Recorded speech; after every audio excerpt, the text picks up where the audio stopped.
There's a difference between a late game replay that confirms something obvious on film and a late game non-call that leaves everyone squinting at a freeze frame and asking whether the game was decided by an invisible whistle. Sunday night's Cowboys-Packers tie falls into the latter camp. Green Bay marched into position to kick the game-tying field goal in overtime, but replays after the whistle raised a very reasonable question. Were the Packers illegally aligned on the play before the kick? And if so, should that have cost them the chance to kick? What allegedly happened? During Green Bay's final overtime possession, the Packers faced 3rd and 14 from Dallas's 16-yard line. Pro footage and multiple viewer angles suggested one or more Packers players were not lined up legally, either not enough men on the line of scrimmage or players in illegal positions to make the formation legal. Those kinds of alignment errors are, on their face, offensive pre-snap fouls, illegal formation, illegal shift, uncovered receiver, etc., normally a 5-yard penalty. Because this sequence occurred in the waning seconds of overtime, the stakes were enormous. An accepted offensive pre-snap penalty in such a context can carry an additional clock consequence that effectively ends the game. Why that matters: the 10-second runoff and game-ending scenarios. There's a rule in the NFL designed specifically to prevent teams from exploiting stoppages in the final minutes to their advantage. When an offensive penalty occurs that causes the clock to stop in the final minute of a half or overtime under similar timing rules, the offended team is typically given the option of a 10-second runoff. Basically, the league's way of saying, you can't commit a clock-stopping foul in the last seconds and expect to keep the clock on your side. If the clock has fewer than 10 seconds remaining, that runoff can end the period or the game immediately.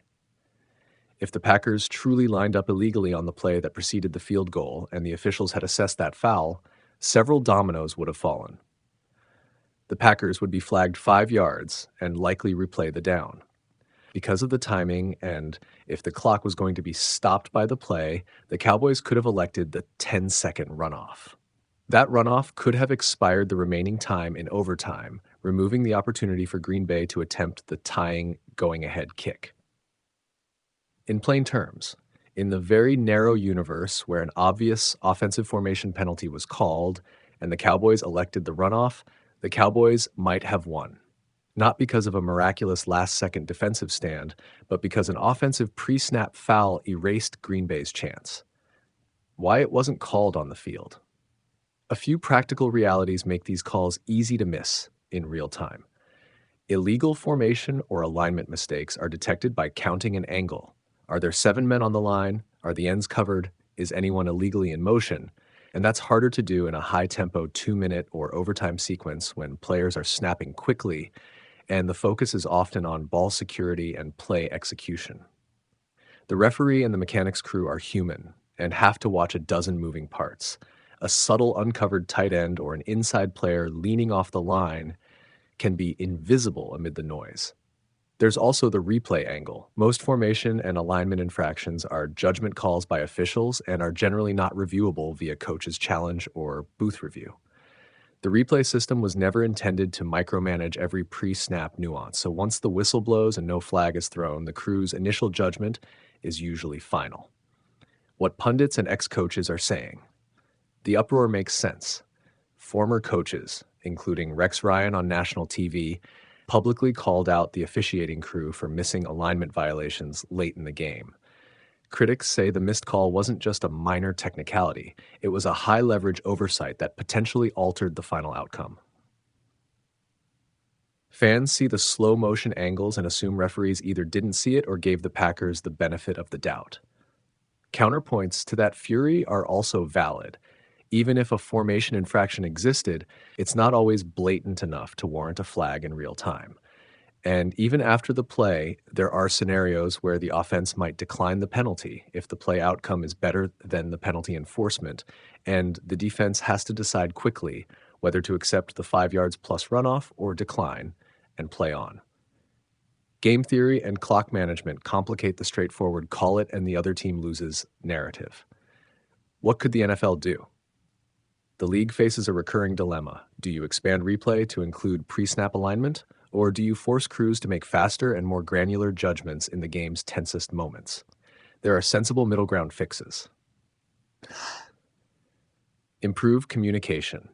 Station an official with a pre-snap alignment responsibility closer to the formation so a single judge has clear responsibility for counting and coverage. Clarify rules and whistle timing. Ensure crews err on the side of stopping the clock or throwing the flag in obvious last-second situations. Consider limited review for formation penalties in the final 2 minutes overtime. Allow replay to confirm or overturn egregious alignment errors that have immediate game-ending consequences. Transparency after the game. Quick, public explanations from the league or officiating office about what was or wasn't seen can reduce conspiracy chatter. Bottom line, this was a high-profile miss, and misses like this erode trust. The Packers still had to execute the final plays, and Brandon McManus still had to make a long kick. Football is messy and fraught with human judgment. But the optics are bad when a game-deciding sequence contains even the whiff of an uncalled pre-snap foul. The league should dig into the tape, explain what the crew saw or didn't, and decide whether structural changes, be it positioning, training, or limited replay, are needed so a similar scenario doesn't produce the same controversy next time. The Cowboys and Packers gave us a wild Sunday Night Football slugfest and an ugly officiating storyline to chew on afterward.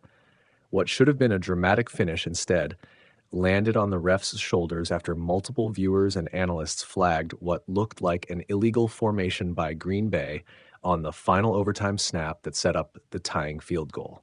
Here's what happened. With the game tied in overtime, the Packers faced 3rd and 14 from the Dallas 16. On that play, Green Bay snapped the ball and, after an incompletion, managed to leave 1 second on the clock, just enough time for a game-tying field goal. Fans and former coaches immediately pointed out the Packers' alignment before the snap looked off. Replays suggested multiple players weren't properly set, which normally draws an illegal formation/illegal shift penalty. Why the missed call matters beyond a blown whistle. Late-game penalties like illegal formation often carry specific clock consequences.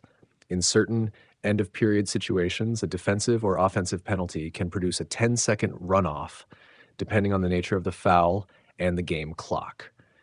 Had officials thrown the flag and applied the applicable clock rule enforcement, the clock situation on that drive could have changed materially, potentially ending the game before the Packers could attempt a tying kick.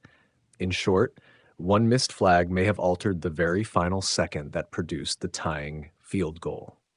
The reaction was immediate. Former coach Rex Ryan on ESPN noted the officials missed multiple alignment issues late in overtime, saying the Packers never looked ready for the moment. Social feeds were full of similar takes, with fans convinced the refs effectively handed Green Bay the chance to tie the game. And while the league can review many aspects of a contest after the fact, it cannot retroactively change a final score based on a non-reviewable pre-snap alignment penalty. That makes consistency and accuracy in-game even more crucial. What should the NFL do here? For starters, the league's officiating office needs to explain clearly why the flag wasn't thrown. If crew positioning or a missed visual cue was to blame, that's on training and mechanics, not on the teams. The NFL also needs to continue its push for better in-game officiating tools, clearer sideline communication, perhaps additional angles for replay officials to consult on pre-snap infractions, and faster processes for applying clock runoff rules when appropriate. Fans want fair competition, and coaches expect their players to be held to the same standard as opponents. When a high-profile game ends in a tie and there's a credible claim an officiating mistake changed the final second, the optics are bad, and the league should address that head-on. For Cowboys and Packers fans alike, the final takeaway is simple. This game deserved a cleaner finish.